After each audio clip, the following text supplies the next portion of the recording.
السلام عليكم ورحمة الله وبركاته. وعليكم السلام ورحمة الله وبركاته أستاذ. السلام عليكم ورحمة الله وبركاته. السلام ورحمة الله. الحمد لله رب العالمين. الصلاة والسلام على شرف الأنبياء والمرسلين وآله وصحبه والناس أجمعين أما بعد.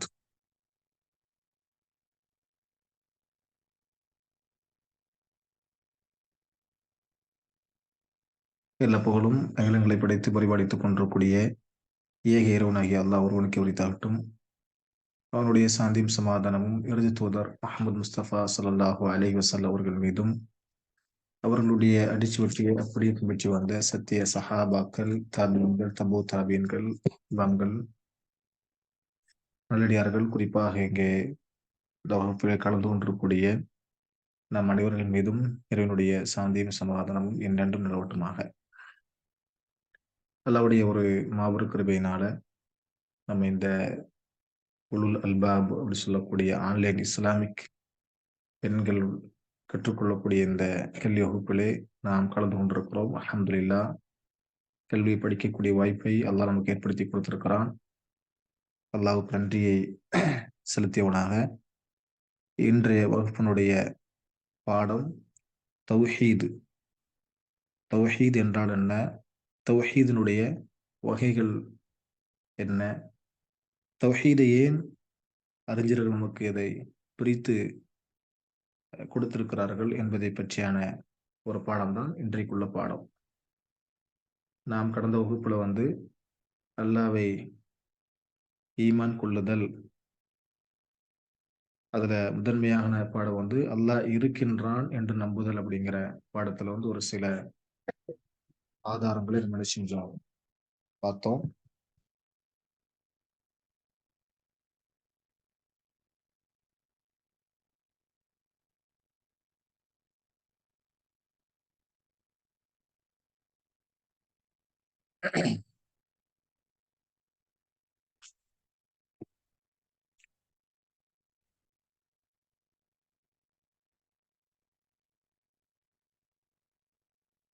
அல்லாஹ் இருக்கின்றான் என்பதற்கு பல வகையான ஆதாரங்கள் நாம் கற்றுக்கொள்வதோடு மட்டுமல்லாமல் நம்மை சுற்றி இருக்கக்கூடிய மக்களுக்கும் அது பயனுள்ளதாக இருக்கும் என்ற அடிப்படையில நம்ம என்ன செஞ்சோம், சில ஆதாரங்களை நம்ம என்ன செஞ்சோம், வலியுறுத்தி சொல்லியிருந்தோம். அது அல்லாத பல ஆதாரங்கள், அல்லாஹ் இருக்கின்றான் என்பதற்கு பல ஆதாரங்கள் உலகத்துல நிறைய விஷயங்கள் இருக்கிறது. அதை நம்ம இன்ஷா அல்லாஹ் வகுப்புல படிக்கிற பொழுது உங்களுக்கு என்ன செய்யும், அந்த செய்திகள் கிடைக்கும் பொழுது நீங்க என்ன செஞ்சுக்கோங்க, நோட் பண்ணி வச்சுக்கோங்க. அடுத்தபடியாக அல் ஈமானு பில்லா, அல்லாஹ்வை நம்புதல் அப்படிங்கிற அந்த பாடத்துல தௌஹீத், தௌஹீதை பற்றியான பாடம் தான் இன்றைக்கு நான் படிக்க போகிறோம். எல்லாரும் புக் வாங்கிட்டீங்களா? நீங்க எல்லாருமே புக் எல்லாரும் வாங்கிட்டீங்களா? அல்ஹம்துலில்லாஹ் உஸ்தாத், வாங்கிட்டேன். ஓகே. பேஜ் நம்பர் 48, 48வது பக்கம் எடுத்து வச்சுக்கோங்க.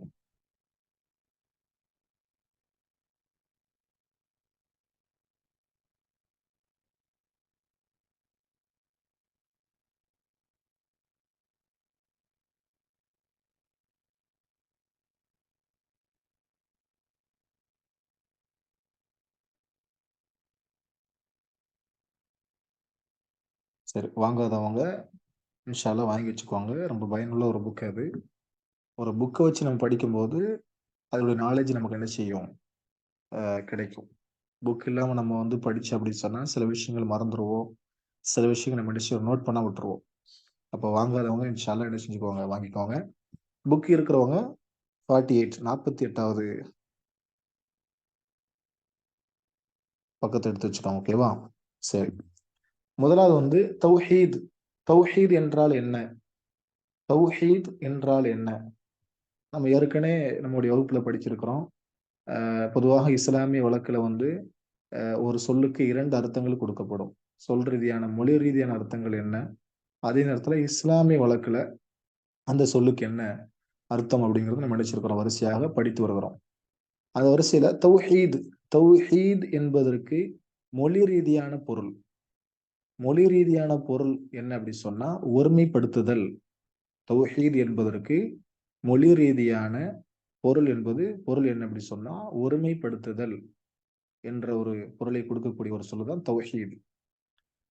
அதே நேரத்துல இஸ்லாமிய வழக்கில் ஒருமைப்படுத்துதல்னா என்ன, அது இஸ்லாம் வழக்கில் எப்படி சொல்றாங்க அப்படி சொன்னா அல்லாவை அவனுக்கு மட்டுமே உரிய ருபூபியத்.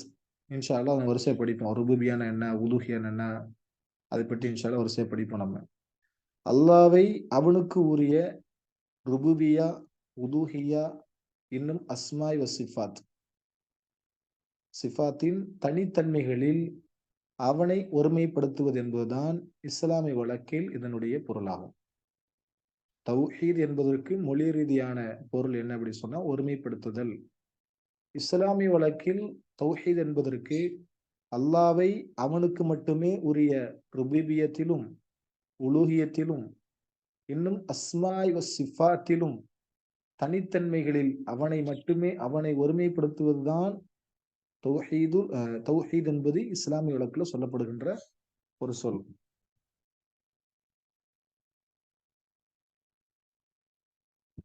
அல்லாவை அவனுக்கு மட்டுமே உரிய ருபூபியா, உலூஹியா, அஸ்மாஇ வ சிஃபாத் தனித்தன்மைகளில் அவனை ஒருமைப்படுத்துவது என்பதுதான் இஸ்லாமிய வழக்கில் தௌஹீத் என்பதற்கான அர்த்தம்.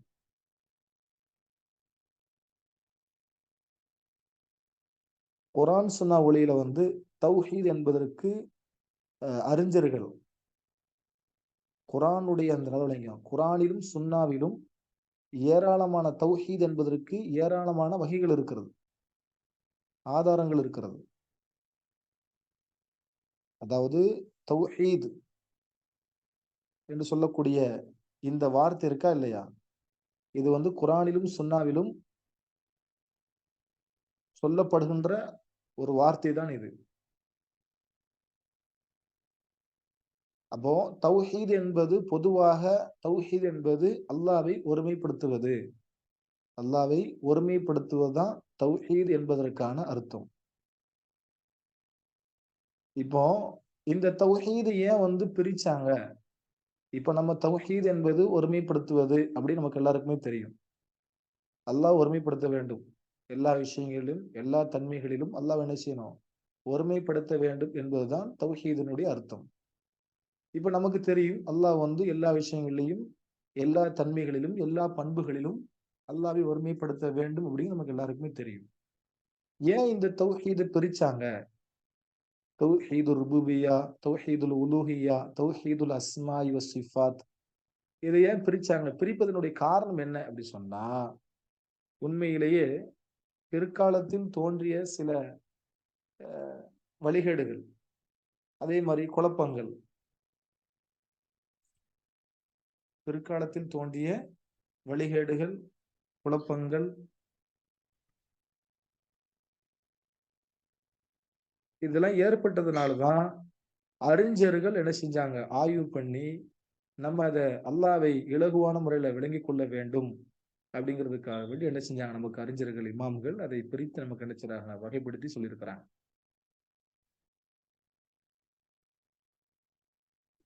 அஸ்ஸலாமு அலைக்கும் உஸ்தாத். சொல்லுங்க.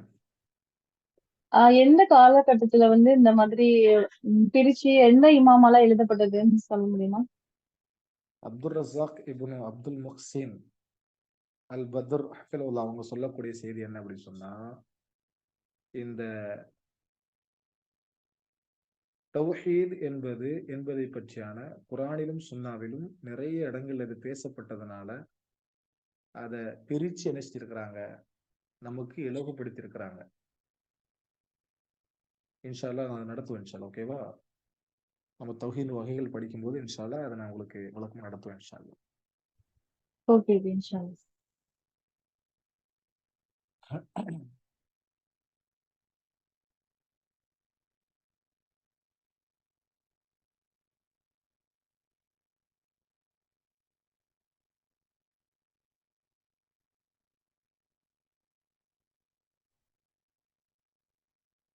அப்போ பிற்காலத்தில் தோன்றிய வழிகேடுகள், குழப்பங்கள், மார்க்கத்தின் பெயரால் ஏற்பட்ட பிரிவுகள், அல்லாஹ் வந்து சரியாக நம்பிக்கை கொள்ளாமல் இருந்த காரணத்தினால என்ன செஞ்சாங்க? இப்போ நம்ம காலத்துல பாக்குறோமா இல்லையா? ஒரு 20 வருஷத்துக்கு முன்னாடி நீங்க எடுத்து பார்த்தீங்க அப்படி சொன்னா, அல்லாஹ் எங்க இருக்கிறான்னு கேட்டா, முஸ்லிம்களுக்குள்ளேயே சில நம்பிக்கை உண்டு. என்ன நம்பிக்கைன்னா, அல்லாஹ் வந்து தூணிலும் இருப்பான், துருவிலும் இருப்பான், எங்கும் இருப்பான் அப்படிங்கிற ஒரு நம்பிக்கை என்ன செஞ்சாங்க? கொண்டு வந்தாங்க. அதாவது எல்லா இடங்கள்லயுமே அல்லாஹ் கொண்டு வந்து என்ன செஞ்சாங்க? வச்சு நம்பிக்கை கொண்டிருந்தாங்க முஸ்லிம்கள். அதே நேரத்துல இது ஒரு பக்கம் நம்பிக்கை இருந்தாலும் கூட, இன்னொரு பக்கம் என்ன? அல்லாஹ் கொடுக்க வேண்டிய அந்த சிஃபத்துகளையும், அல்லாஹ் கொடுக்க வேண்டிய அந்த தனி தன்மைகளையுமே வந்து என்ன செஞ்சாங்க? மனிதர்களுக்கும், படைப்புகளுக்கும் கொடுக்க ஆரம்பிச்சாங்க. அவுலியாக்குங்கிற பேர்ல அவர்களை கண்ணியப்படுத்துறது, அவர்களுக்கு வந்து ஆற்றல் இருக்குதுன்னு நம்புறது, அவர்களுக்கு என்ன செய்யுது? அற்புதங்கள் நிகழ்த்த முடியும்னு சொல்லி நம்புறது. இந்த மாதிரியான நம்பிக்கை மக்களுக்கு மத்தியில ஏற்பட்டுச்சு. அப்படி ஏற்பட்டதுனால என்ன செஞ்சாங்கன்னு சொன்னா, இமாம்கள் நமக்கு என்ன செஞ்சாங்க? அல்லாஹ் வந்து இப்படி படைத்தல்ங்கிற விஷயத்துல மட்டும் அல்லாஹ்வ நம்ம வந்து ஒருமைப்படுத்துற இல்லாம, எல்லா விஷயங்கள்லயும் அல்லாஹ்வ நம்ம என்ன செய்யணும்? ஒருமைப்படுத்த வேண்டும் அப்படிங்கிற ஒரு விஷயத்த முன்னிறுத்தி என்ன செஞ்சாங்க? இந்த தௌஹீத நமக்கு பிரிச்சு குடுத்திருக்கிறாங்க. அப்ப அந்த அக்ஸாமு தௌஹீதுனா தௌஹீதுடைய வகைகள். அது 3 வகை. ஒண்ணு தௌஹீதுர் ருபூபிய்யா. தௌஹீதுர் ருபூபிய்யா. இன்னொன்று தௌஹீதுல் உலூஹிய்யா. இன்னொன்று தௌஹீதுல் அஸ்மாஇ வஸ்ஸிஃபாத். தௌஹீதுர் ருபூபிய்யான்னா என்ன? அது குர்ஆனிலே நிறைய ஆதாரங்கள் இருக்கிறது. தௌஹீதுல் உலூஹிய்யான்னா என்ன? அதற்கும் குர்ஆன்ல நிறைய ஆதாரங்கள் இருக்கிறது. தௌஹீதுல் அஸ்மாஇ வஸ்ஸிஃபாத் அதற்கும் குர்ஆனிலும், சுன்னாவிலும் நிலைச்சிருக்குது. நிறைய ஆதாரங்கள் இருக்கிறது. அப்போ இந்த மாதிரியான குழப்பங்கள், வழிகேடுகள், இந்த மாதிரியான மக்களுக்கு மத்தியில அல்லாஹ்வை நம்புற விஷயத்துல, அந்த தனித்தன்மை விஷயத்துல மக்களுக்கு மத்தியில என்ன செஞ்சுச்சு? கருத்து வேறுபாடுகள், அல்லாஹ்வை சரியான முறையில நம்பிக்கை கொள்ளாம, அல்லாஹ் கொடுக்க வேண்டிய சரியான அந்த உரிமைகளையும், அல்லாஹ் கொடுக்க வேண்டிய சரியான அந்த தனித்தன்மைகளை என்ன செய்யல? மனிதர்களுக்கு கொடுக்க ஆரம்பிச்சாங்க. படைப்புகளுக்கு கொடுக்க ஆரம்பிச்சாங்க. அதனால என்ன செஞ்சாங்க? இந்த தௌஹீத இமாம்கள் நமக்கு பிரிச்சு குடுத்தாங்க. அப்ப இந்த தௌஹீதுடைய வகைகள் 3. அதுல முதலாவது விஷயம் தௌஹீதுர் ருபூபிய்யா. தௌஹீதுர் ருபூபிய்யா பொறுத்தவரைக்கும் என்ன அப்படி சொன்னா, அதாவது இதுல குர்ஆன்ல நிறைய ஆதாரங்கள் வருது இதுல. ஓகேவா? தௌஹீதுர் ருபூபிய்யா அதை பற்றி வரக்கூடிய நிறைய குர்ஆன் வசனங்கள் வருகிறது. ஜஸ்ட் நீங்க நோட் பண்ணி வச்சுக்கோங்க. இன்ஷா அல்லாஹ் என்ன செய்வோம்? அத விளக்கமா படிக்கும்போது உங்களுக்கு இன்ஷா அல்லாஹ் நடத்துவோம். ஓகேவா? முதல் விஷயம் அதுக்கான ஆதாரங்கள். தௌஹீதுர் ருபூபிய்யா அதை குறித்து வரக்கூடிய குர்ஆனுடைய வசனங்கள். அ சூரத்துல் ஃபாத்திஹாவுடைய முதல் வசனம். சூரத்துல் ஃபாத்திஹாவுடைய முதல் வசனம்.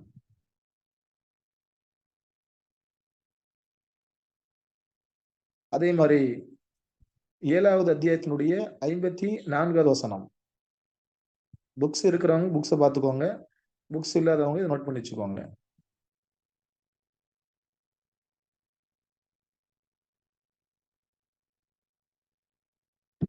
இரண்டாவது அத்தியாயத்தினுடைய 21வது வசனம்.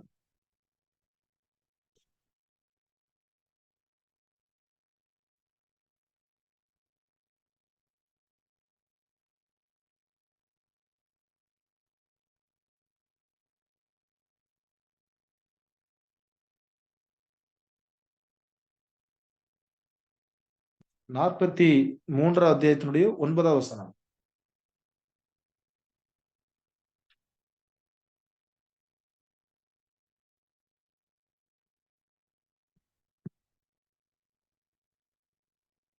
இருபத்தி 9வது அத்தியாயத்தினுடைய 61வது வசனம். இதெல்லாம் வந்து தௌஹீதுர் ருபூபிய்யா பற்றி பேசக்கூடிய குர்ஆன் வசனங்கள். ஓகேவா? அதே நேரத்துல தௌஹீதுல் உலூஹிய்யா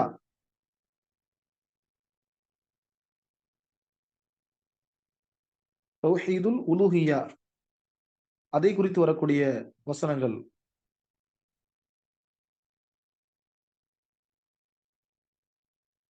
சூரத்துல் ஃபாத்திஹாவுடைய 5வது வசனம். சூரத்துல் பக்ராவுடைய 21வது வசனம்.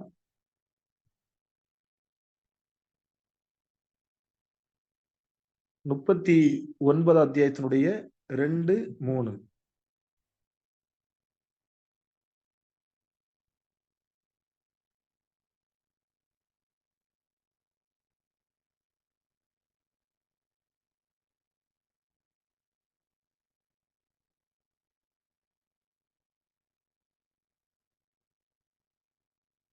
3வது அத்தியாயத்தினுடைய 18வது வசனம்.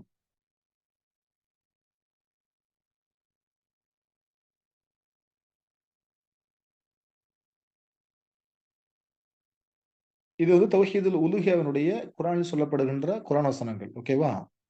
3வது தௌஹீதுல் அஸ்மாஇ வ சிஃபாத், அதை குறித்து வரக்கூடிய குர்ஆன் வசனங்கள். சப்ஜெக்ட் என்ன அப்படி சொன்னா, குர்ஆனிலும் தௌஹீதை பற்றி பேசப்பட்டிருக்கிறது. தௌஹீதுல் ருபூபிய்யா பற்றியும், தௌஹீதுல் உலூஹியாவை பற்றியும், தௌஹீதுல் அஸ்மாஇ வ சிஃபாத்தை பற்றியும் குர்ஆனில் பேசப்பட்டிருக்கிறது. அதை ஆய்வு செஞ்சுதான் இமாம்கள் நினைச்சிருக்கிறாங்க, நமக்கு பிரிச்சு கொடுத்திருக்கிறாங்க. அதை குறித்து வரக்கூடிய வசனங்கள் இது எல்லாமே. தௌஹீதுல் அஸ்மாஇ வ சிஃபாத் அதற்கான ஆதாரம் சூரத்துல் ஃபாத்திஹாவுடைய 2, 3. அதே போல 17வது அத்தியாயத்தினுடைய 110வது வசனம், 42வது அத்தியாயத்தினுடைய 11வது வசனம், 19வது அத்தியாயத்தினுடைய 65வது வசனம். இது வந்து தௌஹீதுல் அஸ்மாஇ வ சிஃபாத், அதை குறித்து வரக்கூடிய வசனங்கள். இன்ஷா அல்லாஹ் ஒவ்வொரு சப்ஜெக்டையும் நம்ம தௌஹீதுல் ருபூபிய்யா என்ன, தௌஹீதுல் உலூஹிய்யா என்ன, தௌஹீதுல் அஸ்மாஇ வ சிஃபாத்னா என்ன, அதை குறித்து பேசும்போது இந்த வசனங்கள் நமக்கு என்ன செய்யும், ரொம்ப உதவியாக இருக்கனால இதை முன்னாடி நீங்க நோட் பண்ணி வச்சுக்கோங்க. உங்களுக்கு அது ரொம்ப பயனுள்ளதாக இருக்கும். சரி, இப்போ தௌஹீத் என்பதனுடைய பொருள் நமக்கு தெரியும். மொழி ரீதியான இஸ்லாமிய வழக்கில் அதனுடைய அர்த்தம், அதனுடைய அந்த சொல்லுக்கான அர்த்தம் என்ன, பொருள் என்ன நமக்கு தெரியும். அதே நேரத்துல தௌஹீதை ஏன் பிரிச்சாங்க, அந்த பிரிப்பதனுடைய காரணம் என்ன, அந்த காரணம் நமக்கு தெரியும். இப்போ இந்த தௌஹீதுல் ருபூபிய்யானா என்ன, தௌஹீதுல் உலூஹிய்யானா என்ன, தௌஹீதுல் அஸ்மாஇ வ சிஃபாத்னா என்ன அப்படி சொன்னா, பொதுவாக தௌஹீதுல் ருபூபிய்யா என்பது எல்லாராலும் ஏற்றுக்கொள்ளப்பட்ட ஒரு விஷயம். அது முஸ்லிம் அல்ல, முஸ்லிம் அல்லாதவர்களும், உலகத்தில் படைக்கப்பட்ட எல்லா மனிதர்களும் ஏற்றுக்கொண்ட ஒரு விஷயம் தான் தௌஹீதுல் ருபூபிய்யா. ஆனா அது நமக்கே தெரியாது, அது முஸ்லிம் அல்லாதவர்களுக்கே தெரியாது. இன்னும் குறிப்பா சொல்ல போனா முஸ்லிம்களுக்கே தெரியாது அது தௌஹீதுல் ருபூபிய்யானா என்ன அப்படிங்கிறது கூட தெரிய மாட்டாங்குது. உண்மையில் யதார்த்தம் என்ன, இறைவன் ஒருவன் தான். அவன் தான் அந்த உலகத்தை படைத்தான், அவன் தான் அந்த உலகத்தை பரிபாலிக்கிறான், அவன் தான் அந்த உலகத்தில் உயிர்களுக்கு உணவளிக்கிறான், அவன் தான் அந்த உலகத்தில் உள்ள விஷயங்களை நிர்வாகம் செய்கிறான், ஆட்சி அதிகாரம் அவனுடைய கையில் தான் இருக்கிறது. இப்படி நம்புறது, இந்த விஷயத்தில் அல்லாஹ்வை ஒருமைப்படுத்துவதுதான் தௌஹீதுல் ருபூபிய்யா. தௌஹீதுல் ருபூபிய்யா. அப்போ ரப்பு, அந்த ருபூபிய்யானா ரப்புங்கிற அந்த சொல்லிலிருந்து பிரித்து எடுக்கப்பட்ட ஒரு சொல்லுதான் ருபூபியத். அப்ப ருபூபியத்தில் என்பது படைத்தல், நிர்வகித்தல், ஆட்சி செய்தல், அதிகாரம் செலுத்துதல், உணவளித்தல், உயிர் கொடுத்தல், உயிர் எடுத்தல், இது போன்ற மனிதர்களை காக்கிறது, இது போன்ற விஷயங்களில் அல்லாஹ்வை ஒருமைப்படுத்துவதுதான் தௌஹீதுல் ருபூபிய்யா. தௌஹீதுல் ருபூபிய்யா. இதை பொறுத்த வரைக்கும் என்ன அப்படின்னு சொன்னா, இத முஸ்லிம்களும் முஸ்லிம் அல்லாதவர்களும் ஏற்றுக்கொள்ளப்பட்ட ஒரு விஷயம். இது முஸ்லிம்களும் முஸ்லிம் அல்லாதவர்களும் ஏற்றுக்கொண்ட ஒரு விஷயம் தான் தௌஹீதுல் ருபூபிய்யா. இதுல எந்த ஒரு பிரச்சனையும் மக்களுக்கு கிடையாது. புரிஞ்சுங்களா? நபி ஸல்லல்லாஹு அலைஹி அவர்கள் வந்து இந்த பூமியில அனுப்பப்படுகிற நேரத்துல அன்றைக்கு அந்த மக்கத்து காஃபிர்கள், மக்கத்து முஷ்ரிக்கீன்கள் சிலைகளை வழிபாடு செஞ்சிருந்தாலும் சரி, மனிதர்களை கடவுளாக சித்தரித்து வழிபட்டு இருந்தாலும் சரி, அவரிடத்துல போய் அல்லாஹ் கேட்க சொல்லக்கூடிய வார்த்தை என்ன, அவங்கள்ட்ட போய் நபி அல்லாஹ் கேட்க சொல்றான். எப்படி கேட்க சொல்றான் அல்லாஹ்? நபி அந்த மக்கள்கிட்ட போய் நீங்க கேளுங்க, உல இன் சஅல்துஹும் மன் ஹலகஸ் ஸமாவாதி வல் அர்ல், நீங்க அந்த மக்கள்கிட்ட போய் கேளுங்க நபியே, இந்த வானங்களை பூமியை படைச்சது யார் அப்படின்னு கேட்டு பாருங்க. அந்த மக்கள் சொல்லுவாங்க, ல யகூலுன்ன கலகஹுன்ன அசீசுல் அலீம், கண்ணியமிக்க அந்த ரப்புல் ஆலமீனால படைக்கப்பட்டவை, அவன் தான் அசீஸ். அப்போ அவங்க சொல்லக்கூடிய விஷயம் என்ன, அவங்க சிலைகளையும் கற்களையும் மனிதர்களையும் வழிபாடு செஞ்சிருந்தாலும் கூட, இணை வைத்த நிலையில இருந்தாலும் கூட, அப்ப அந்த மக்களிடத்துல வந்து வானங்களையும் பூமியும் படைச்சது யாருன்னு கேட்டா அல்லாஹ் தான் சொன்னாங்க அவங்க. இன்னொரு இடத்துல அல்லாஹ் பதிவு செய்கிறான், 29 அத்தியாயத்தினுடைய 61வது வசனம், வல இன் சஅல்தஹும் மன் ஹலகஸ் ஸமாவாதி வல் அர்ல், நீங்க சொல்லுங்க நபி, அந்த மக்கள்கிட்ட போய் கேளுங்க, வானங்களையும் பூமி படைச்சது யார், வஸக்கர ஷம்ஸ வல் கமர, சூரியனையும் சந்திரனையும் அதை மாறி மாறி வர செய்வது யாரு, கேளுங்க அப்படின்னு கேட்கும் பொழுது அந்த மக்கள் சொன்ன வார்த்தை என்ன? அல்லாஹ்னு சொன்னான். லயக்கூல் ஒன்ன அல்லாங்கிற வார்த்தை தான் அவங்க சொன்னாங்க. ஆனா என்ன செய்யல? அல்லாஹ் எப்படி நம்பணுமோ, அல்லாஹ் எப்படி விசுவாசம் கொள்ளணுமோ, அல்லாஹ்வுக்கு எப்படி அந்த தன்மையில ஒருமைப்படுத்தணுமோ, அதுல என்ன செஞ்சுட்டாங்க? அந்த மக்கள் வேறுபட்டு இருந்தாங்க. அப்ப எதார்த்தமாக உள்ளத்திலே எதார்த்தமான ஒரு விஷயம் என்ன? அல்லாஹ் தான் உலகத்தை படைத்து பரிபாலிக்கிறான். வானங்களையும் பூமியும் படைச்சது வானங்களையும் பூமியும் படைத்தது அல்லாஹ் தான். அப்படிங்கிறதுல எந்த சந்தேகமும் கிடையாது. அவன் தான் இந்த வானங்களையும் பூமியும் மாறி அந்த சூரியனும் சந்திரனையும் என்ன செய்றான்? மாறி மாறி வர செய்கிறான். மனிதர்களுக்கான உணவுகளையும், மனிதர்களுக்கான அந்த ஆற்றல், அதிகாரத்தினுடைய அந்த கையில் அவன் கையில் தான் இருக்கிறது. இது எல்லாமே அவனுடைய கையில் தான் இருக்கிறதுங்கிறத அந்த மக்கள் ஏற்றிருந்தாங்க. ஆனால் என்ன செஞ்சாங்க?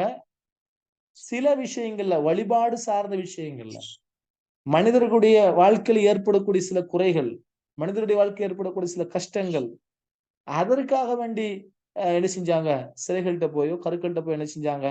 தங்களுடைய தேவைகள போய் கேட்டாங்க. ஆனா நம்பிக்கை என்ன? வானங்களையும், பூமியும் படைச்சது யாருன்னு கேட்டா, அதுக்கான நிர்வாகம் யாரு கையில இருக்குன்னு கேட்டா, அல்லாஹ் தான் சொன்னாங்க. ஆனா என்ன செஞ்சாங்க? அந்த மக்கள் சிலைகளையும், கற்களும் என்ன செஞ்சாங்க? தங்களுடைய தேவைகள போய் என்ன செஞ்சாங்க? முறையிட்டாங்க. அதற்கு வழிபாடு செஞ்சாங்க. அப்போ நல்லா விளங்கிக்கோங்க. தௌஹீது ருபூபிய்யா என்பது எல்லாருடைய உள்ளத்திலும் ஆட்டோமேட்டிக்கலாக இறைவன் போட்டிருக்கக்கூடிய ஒரு செய்தி அது. ஒரு எண்ணம் அது. ஏன்னா குர்ஆன்ல ஒரு வசனம் வருகிறது. அதாவது ஆ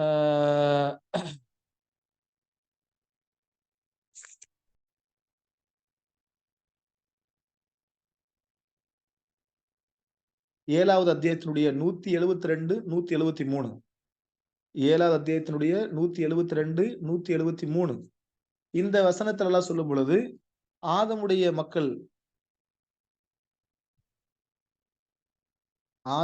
மக்களில் அவர்களுடைய முதுகிலிருந்து அவர்களுடைய சந்ததிகளை வெளியாக்கி, அவர்களை தங்களை சாட்சியாக்கி, அவர்களிடம் நான் உங்களுடைய இரட்சகன் அல்லவா? என்று அல்லாஹ் கேட்கும் பொழுது, அப்ப எல்லாரும் சொன்ன ஒரு வார்த்தை, பல ஆம், நீ எங்களுடைய இரட்சகன் தான். அப்போ ஆதம் அலைஹிஸ்ஸலாம் அவர்களை படைத்து அவர்களின் மூலமாக வெளிவரக்கூடிய சந்ததிகள் அவரிடத்தில் அல்லாஹ் வாங்கிக் கொண்ட ஒரு உடன்படிக்கை என்ன அப்படி சொன்னா, இறைவன் ஒருவன் தான். அது அல்லாஹ் தான். அப்படிங்கிற எந்த சந்தேகமும் கிடையாது. இத நம்ம எப்போ படைப்பு படைக்கப்படுவதற்கு முன்னாடி, நாம் உருவாகுவதற்கு முன்னாடியே, நாம் இந்த உலகத்து வருவதற்கு முன்னாடியே, நாம் அல்லாஹ்விடத்துல சொன்ன சாட்சி இது. அதனால தான் அந்த உலகத்துல எல்லாருடைய உணர்வுகள்லயும் இறைவன் ஒருவன் தான். நல்லா விளங்கிக்கோங்க. எல்லாருடைய உள்ளங்கள்ல இருக்கக்கூடிய உணர்வுல வரக்கூடிய ஒரு எண்ணம் இறைவன் ஒருவன் தான். அதுல எந்த மாற்று கருத்தும் கிடையாது. அது எல்லாராலும் ஏற்றுக்கொள்ளப்பட்ட ஒரு விஷயம். இன்னொன்னு இறைவன் ஒன்றுக்கு மேற்பட்டவை அப்படிங்கிறதுல என்ன செய்ய முடியாது? யாரும் சொல்ல முடியாது. இறைவன் ஒருவன்ங்கிறது எல்லாருடைய உள்ளத்திலும் ஏற்றுக்கொள்ளப்பட்ட ஒரு விஷயம். உதாரணத்துக்கு ஒண்ணு சொல்வதாக இருந்தா, நான் ஆ இறைவன் இருக்கிறாங்கிற அந்த சான்றுகள்ல நான் உங்களுக்கு ஒரு செய்தியை சொல்லியிருந்தேன்.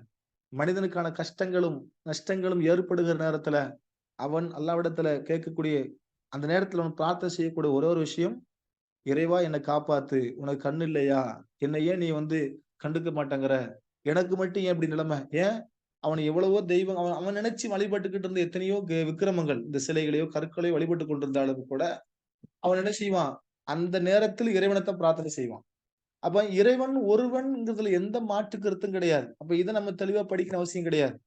அப்ப இறைவன் ஒருவன் தான் அப்படிங்கிறது எல்லாராலும் ஏற்றுக்கொள்ளப்பட்ட ஒரு விஷயம். அதத்தான் அரபில தௌஹீது ருபூபிய்யாங்கிறான். அதை குறித்து தான் குர்ஆன்ல நிறைய இடங்கள் அல்லாஹ் பேச காட்டுகிறான். அல்ஹம்துலில்லாஹி ரப்பில் ஆலமீன்.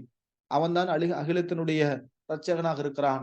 அலா லஹுல் ஹல்க் வல் அம்ர். அவனுக்கே படைப்பு சொந்தம். அவனுக்கே கட்டளையும் சொந்தம்.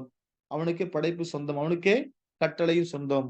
அவன் தான் வானங்களை பூமி அடிச்சிருக்கிறான், படைத்திருக்கிறான். வானங்களை பூமி அடிச்சிருக்கிறான், படைத்திருக்கிறான். அல்லாஹ் குர்ஆன்ல சொல்லும் பொழுது எப்படி சொல்றான்ல? இன்ன ரப்பக்கும் அல்லாஹுல்லதி ஹலக ஸமாவாத்தி வல் அர்த ஃபி சித்தத்தி அய்யாம் சும்ம ஸ்தவா அலல் அர்ஷ். அல்லாஹ் சொல்லும் பொழுது அவன்தான் உங்கள் இரட்சகனா அல்லாஹ் வானங்களை பூமியும் 6 நாட்களில் படைத்து பின் அரிஷின் மீது அவன் என்ன செஞ்சிருக்கிறான்? உயர்ந்து விட்டான். இதெல்லாம் அல்லாஹ் குர்ஆன்ல சொல்லக்கூடிய வசனங்கள். தௌஹீதுக்கு ருபூபிய்யா பத்தி பேசக்கூடிய வசனங்கள். அப்ப இது எல்லாராலும் ஏற்றுக்கொள்ளப்பட்ட விஷயம். இது நம்ம யாரும் மறுக்கல்ல முடியாது. ஒரு முஸ்லிமாக இருந்தாலும் சரி, முஸ்லிம் அல்லாததாக இருந்தாலும் சரி, இது எல்லாராலும் ஏற்றுக்கொள்ளப்பட்ட ஒரு விஷயம். அப்போ இது உணர்வுகள்லயே இருக்கக்கூடிய ஒரு விஷயம். ஓகேவா? அப்ப இதுக்கு பேரு தௌஹீது ருபூபிய்யா. இது நம்ம விரிவாகவோ படிக்க வேண்டிய அவசியம் கிடையாது. தௌஹீதுல் உலூஹியாவத்தை நம்ம என்ன செய்யணும், விரிவாக படிக்க வேண்டியிருக்கிறோம். ஏன் இந்த தௌஹீதுல் உலூஹியா அப்படிங்கிற இந்த பாடம் இருக்கா இல்லையா, இதுலதான் இந்த இந்த தௌஹீதுல் உலூஹியாவை சொல்வதற்காக வேண்டிதான் ஒவ்வொரு காலகட்டத்திற்கு பிறகும் ஒவ்வொரு காலகட்டத்திலும் என்ன செய்யப்பட்டாங்க, நபிமார்கள் இந்த பூமிக்கு அனுப்பப்பட்டாங்க. இந்த பகுதி, இந்த சப்ஜெக்ட் இருக்கா இல்லையா, தௌஹீதுல் உலூஹியா, இந்த தௌஹீதுல் உலூஹியா என்கிற இந்த பகுதி தான் நிறைய காலங்கள்ல, நிறைய காலகட்டத்துல போராட்டங்களும் அதே மாதிரி குழப்பங்களும் சண்டைகளும் ஏற்பட்டது இந்த பகுதியில் தான். இந்த ஒரு பகுதி தான் ஏனைய மதங்களும் இஸ்லாம் வேறுபடுகிறது. ஏனைய மதங்களும் இஸ்லாம் வேறுபடுகிறது. இந்த ஒரு பகுதியில தான், இந்த பகுதியை தான் மற்றவர்களால் ஏற்றுக்கொள்ள முடியாத ஒரு பகுதியா இருக்கிறது. இதற்காக வேண்டிதான் நபிமார்கள் அனுப்பப்பட்டாங்க. இதுலதான் நிறைய போராட்டங்கள் நடந்துச்சு. இதுலதான் நிறைய மதங்கள் வேறுபடுகிறது. இந்த விஷயத்தை தான் ஏனைய மக்கள் என்ன செய்யப்படுறாங்க, ஏற்றுக்கொள்ள மறுக்கிறாங்க. அப்போ இந்த விஷயத்தை நம்ம தெளிவா படிக்க போறோம். இந்த விஷயம் நம்ம தெளிவா செய்ய போறோம், படிக்க போறோம். தௌஹீது ருபூபிய்யா பற்றி வரக்கூடிய வசனங்கள், அதை குறித்து பேசக்கூடிய செய்திகள் என்று நமக்கு தெரியும். படைத்த இறைவன் ஒருவன், அவன்தான் படைத்தவன், அவன்தான் நிர்வாகம் செய்கிறான், அவனிடத்துல ஆட்சி அதிகாரம் இருக்கிறது, அவன் தான் உணவளிக்கிறான், அவன் தான் நினைச்சான் உயிர் கொடுக்கிறான், அவன் தான் உயிர் எடுக்கிறான். இதுல எந்த சந்தேகமும் கிடையாது. இந்த விஷயத்தில் அல்லாஹ்வை ஒருமைப்படுத்துவதுதான் தௌஹீது ருபூபிய்யா. இது நம்ம தெளிவாக விரிவாக படிக்க வேண்டிய அவசியம் கிடையாது. அதை குறித்து வரக்கூடிய குர்ஆன் வசனம் நிறைய இருக்கிறது. என்ன செய்யுங்க, அது நீங்க புக்ஸ் வாங்கியிருந்தா அந்த புக்ஸ் உங்களுக்கு இருக்குது. தௌஹீதுல் உலூஹியாவத்தை நம்ம என்ன செய்ய படிக்க வேண்டிய ஒரு கட்டாயத்துல நம்ம இருக்கிறோம். ஏன் அப்படி சொன்னா, இன்னைக்கு சமுதாய மக்களுக்கு மத்தியிலும் சரி, ஏனைய மதங்களும் சரி, இந்த விஷயத்துல வித்தியாசப்படுகிறோம். நல்லா விளங்கிக்கோங்க. இப்போ அல்லாஹ் ஒருவன் படைத்திருக்க, அதே நேரத்துல படைப்புகளுக்கும் அதே தன்மைகள் இருக்குன்னு சொல்லி என்ன செய்றாங்க, அதுல வழிபாடு செய்யறாங்க.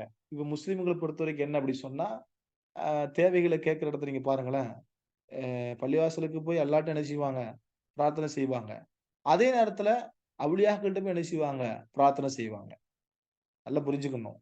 அல்லாஹ்ட்ட என்ன செய்வாங்க, பிரார்த்தனை செய்வாங்க. அதே நேரத்துல அவுலியாக்கள்கிட்ட போய் என்ன செய்வாங்க, பிரார்த்தனையும் செய்வாங்க. அப்போ இங்கதான் வித்தியாசப்படுது. அப்போ இறைவன் ஒருவன், இறைவன் ஒருவன் தான், அது அல்லாஹ் தான் என்று சொல்லப்படக்கூடிய ஒரு மார்க்கம் இஸ்லாமிய மார்க்கம். ஆனால் அதே நேரத்துல அல்லாஹ்வுக்கு நிகராக இன்னொன்றும் சக்தி இருக்கிறது, இன்னொன்றும் நம்முடைய தேவையை நிறைவேற்றும் அப்படின்னு சொல்லி இன்னைக்கு நம்முடைய மக்கள் போறதை பார்க்கிறோம். அப்போ ஏன் அப்படின்னா, இங்கதான் அந்த மக்கள் தௌஹீதுல் உலூஹியாவை சரியாக என்ன செய்யல, படிக்கல. ஆக்சுவலி தௌஹீதுல் உலூஹியா என்ன அர்த்தம், வணக்க வழிபாடுகளில் அல்லாஹ்வை ஒருமைப்படுத்துவது. தௌஹீது உலூஹியா என்பது வணக்க வழிபாடுகளில் அல்லாஹ்வை ஒருமைப்படுத்துவது. தௌஹீது ருபூபிய்யா என்பது படைத்தல், நிர்வாகம் செய்தல், ஆட்சி செய்தல், அதிகாரம் செலுத்துதல், உணவளித்தல், உயிர் கொடுத்தல், உயிர் எடுத்தல், இது போன்ற விஷயங்களில் அல்லாஹ்வை ஒருமைப்படுத்துவது தௌஹீது ருபூபிய்யா. தௌஹீதுல் உலூஹியா என்பது வணக்க வழிபாடு. யார் இந்த உலகத்தை படைத்தானோ, யார் இந்த உலகத்தை நிர்வாகம் செய்கிறானோ, யார் இந்த உலகத்தில் உள்ள உயிர்களுக்கு உணவளிக்கிறானோ, யார் இந்த உலகத்துல உயிர்களை படைக்கின்றானோ, உயிர் கொடுக்கிறானோ, அப்படிப்பட்ட அந்த இறைவனை வணங்குவதுதான், அந்த இறைவனை வணக்க வழிபாடுகளில் ஒருமைப்படுத்துவதுதான் தௌஹீதுல் உலூஹிய்யா. தௌஹீதுல் உலூஹிய்யா. அப்ப இந்த பகுதியை சொல்வதற்காக வேண்டிதான் எல்லா காலகட்டத்திலும் என்ன செய்யப்பட்டாங்க, நபிமார்கள் வந்தாங்க. ஆக்சுவலி உள்ள இயற்கையாகவே ஒரு மனிதன் இறைவனை ஏற்றுக்கொண்ட ஒரு மனையில தான் பிறக்கிறான். நபி ஸல்லல்லாஹு அலைஹி அவர்கள் சொல்லும் பொழுது ஒரு ஹதீஸ்ல சொல்லி காட்டுறாங்க. நமக்கு என்ன சொல்லி காட்டுறாங்கன்னா, அதாவது இந்த உலகத்தில் பிறக்கின்ற ஒவ்வொரு குழந்தையும் குல்லு மௌலுது யூலது அலல் ஃபித்ரா அப்படின்னாங்க. இந்த உலகத்தில் பிறக்கின்ற எல்லா குழந்தைகளும் இயற்கை மார்க்கத்திலான பிறக்கிறது. ஆனால் அவருடைய அந்த பெற்றோர்கள் அபவாஹு, அவருடைய பெற்றோர்கள் என்ன செய்யறாங்கன்னா, அவர்களை யூதர்களாக, கிறிஸ்தவர்களாக, அதே நேரத்துல மஜூசிகளாக, நெருப்புணைகளை என்ன செய்யறாங்க, மாற்றி விடுகிறாங்க. சமீபத்தில் ஆய்வு செய்யப்பட்ட ஒரு விஷயம், உங்களுக்கு தெரியுமான்னு தெரியல. சமீபத்தில் ஆய்வு செய்யப்பட்ட ஒரு விஷயம், ஒரு குழந்தை பிறக்குது அப்படின்னா, அந்த குழந்தை யாராக கூட இருக்கலாம். அது ஒரு கிறிஸ்துவருக்கு பிறந்த குழந்தையாக இருக்கலாம், அல்லது ஒரு யூதனுக்கு பிறந்த குழந்தையாக இருக்கலாம், அல்லது ஒரு முஸ்லீம் பிறந்த குழந்தையாக கூட இருக்கலாம். இப்படி இருக்கக்கூடிய ஒரு குழந்தையை அந்த பெற்றோர்கள் ஆய்வு பண்றாங்க. அந்த குழந்தையை நீங்க என்ன செய்யக்கூடாது, எந்த வழிபாட்டு தளத்துக்கு கொண்டு போக கூடாது, எந்த வழிபாடு நீங்க கூட்டு போக கூடாது. கூட்டு போக அந்த குழந்தை அதனுடைய வளர்ப்புல நீங்க விடுங்க. அந்த குழந்தை எப்படி மாறுது மட்டும் பாருங்க கேட்கும் பொழுது, உண்மையிலேயே அந்த குழந்தைய கோயிலுக்கோ, சர்ச்சுக்கோ, பள்ளிவாசலுக்கோ கூட்டு போகல. ஆனா இயல்பிலே அந்த குழந்தை எப்படி வந்துச்சு தெரியுமா? இது ஆய்வு செய்யப்பட்ட ஒரு விஷயம். இது உண்மையாக சொல்லப்பட்ட ஒரு விஷயம். இயல்பிலே அந்த குழந்தை பிறந்து வளர்ந்தது எப்படி வச்சுமா, ஒரு முஸ்லிமான நிலையில பாருங்களேன். அங்க அந்த இப்ப நம்ம யாரை வணங்குறோம்? பள்ளிவாசலுக்கு போறோம். பள்ளிவாசலுக்கு போய் நம்ம நினைச்சு அங்க சிலைகள் இருக்கிறதா, அது ஒரு உருவ வழிபாடு இருக்கிறதா கேட்டா கிடையாது. அங்க இறைவனை மனதா நினைச்சு வணங்குறோம். அந்த குழந்தையும் அதே மாதிரி என்ன செய்யுது? தன்னுடைய வாழ்க்கை அமைச்சுக் கொள்கிறது. இறைவன் ஒருவன் தான் அப்படிங்கிற சிந்தனையிலேயே என்ன செய்யுது? தன்னுடைய வாழ்க்கை அமைச்சுக் கொள்கிறது. அப்போ நம்ம இங்க என்ன தெரிய வரோம்னா, ஆய்வு செய்யப்பட்ட விஷயமே இன்னைக்கு உண்மைப்படுத்தப்படுகிறது. இறைவன் ஒருவன். அது யாருமே அந்த குழந்தையை மாத்த வேண்டிய அவசியம் கிடையாது. அது தானாகவே வளர்ந்தா உண்மையில அந்த குழந்தை அந்த ஒரு இறைவனை நினைச்சு வணங்கும். ஆனா என்ன இன்னைக்கு நிலைப்பாடு என்ன அப்படி சொன்னா, நிறைய பெற்றோர்கள் அந்த குழந்தையை என்ன செஞ்சிடறாங்க? அதை அப்படியே மாத்தி அமைச்சிடுறாங்க. பிறக்கும் பொழுது அந்த குழந்தை இயற்கை மார்க்கத்துல தான் பிறக்குது. இஸ்லாம்ங்கிறது இயற்கை மார்க்கம். இஸ்லாம்ங்கிறது வந்து நபிகள் நாயகம் ஸல்லல்லாஹு அலைஹி அவர்கள் கொண்டு வந்த மார்க்கம் கிடையாது. நம்மள பெரும்பான்மையான முஸ்லிம்கள் அப்படி நம்பி வச்சிருக்கிறாங்க. எப்படி இஸ்லாம்ங்கிறது முகமது நபி மக்காவுல பிறந்து நம்பிக்கை கொண்டிருக்கிறாங்கன்னு சொன்னா, இஸ்லாம்ங்கிறது வந்து முகமது நபி அவர்கள் கொண்டு வந்த மார்க்கம் அப்படின்னு நினைச்சிட்டு இருக்கிறாங்க. அப்படி அல்ல. இஸ்லாம்ங்கிறது ஆதம் அலைஹிஸ்ஸலாம் எப்போது படைக்கப்பட்டார்களோ அப்போது உருவாக்கப்பட்ட மார்க்கம் தான் இஸ்லாம் மார்க்கம். விளங்கிச்சா? அவர்களுடைய வழியில ஒவ்வொரு காலகட்டத்திற்கும் ஒவ்வொரு நபிமார்கள் செஞ்சாங்க, வந்தாங்க. அவருடைய வழியின் மூலமாக தான் இஸ்லாம் என்ன செய்யப்பட்டுச்சு வந்து கடைசியில முகமது நபி அவர்கள் மூலமாக நமக்கு கிடைச்சிருக்கு, அவ்வளவுதான். விளங்கிச்சா? இன்னைக்கு பெரும்பான்மையான முஸ்லிம்கள் அப்படிதான் நம்பி வச்சுட்டு இருக்கிறாங்க. அதே மாதிரி முஸ்லிம் அல்லாதவர்கள் இப்படிதான் நினைச்சாங்க, நம்பிக்கை கொண்டிருக்கிறாங்க. இஸ்லாம்ங்கிறது முகமது நபி அவர்களால் தோற்றுவிக்கப்பட்ட ஒரு மார்க்கம் நினைச்சுக்கிட்டு இருக்கிறாங்க. அப்படி அல்ல. அது இறைவனால் தோற்றுவிக்கப்பட்ட ஒரு மார்க்கம். அது இன்னதீன இன்தல்லாஹில் இஸ்லாம் அவனை படிச்சிருக்கிறோம். அல்லாஹ்விடத்தில் ஏற்றுக்கொள்ளப்பட்ட மார்க்கம் இஸ்லாம். அது அல்லாத வேறொரு மார்க்கத்தை வேற யாராவது பின்பற்றினாங்கன்னா அது ஒருபோது அல்லாஹ்விடத்தில் என்ன செய்யப்படாது? ஏற்றுக்கொள்ளப்படாதுன்னு முன்னாடி படிச்சிருக்கோம் நம்ம. அப்போ இஸ்லாம்ங்கிறது வந்து இறைவனால் ஏற்படுத்தப்பட்ட ஒவ்வொரு காலகட்டத்திலும் ஒவ்வொரு இறை தூதர்களால் கொண்டு வரப்பட்ட மார்க்கம் தான் இஸ்லாமிய மார்க்கம். அந்த வரிசையில முகமது நபி என்ன செஞ்சாங்க? கடைசியில வந்தாங்க. அப்போ முகமது நபி ஸல்லல்லாஹு அலைஹி வஸல்லம் அவர்கள் அன்றைக்கு அந்த மக்கமா நகரத்துல போய் சொன்ன விஷயம் ஒண்ணுதான். நல்லா விளங்கிக்கோங்க. படைத்த இறைவன் ஒண்ணுதான் அப்படின்னு அல்ல. அந்த படைத்த இறைவனை மட்டும்தான் வணங்கணும் அப்படிங்கறதான் ஒவ்வொரு காலகட்டத்திலும் என்ன செய்யப்பட்ட நபிமார்கள் வந்தாங்க. அதைத்தான் முகமது நபி செஞ்சாங்க. ருபூபியத்தை பற்றியான குர்ஆன் வசனங்கள் நீங்க வந்து விளக்கமா சொல்லியிருக்கிறீங்க. ஆக்சுவலி ருபூபியத்தை பற்றி உங்களுக்கு எல்லாருக்கும் தெரியும் அப்படிங்கிறதுனால தான் நான் என்ன செஞ்சுட்டேன்? அத கடந்து வந்துட்டேன். ருபூபியத்தை பற்றி உங்களுக்கு விளக்கம் சொல்லணுமா?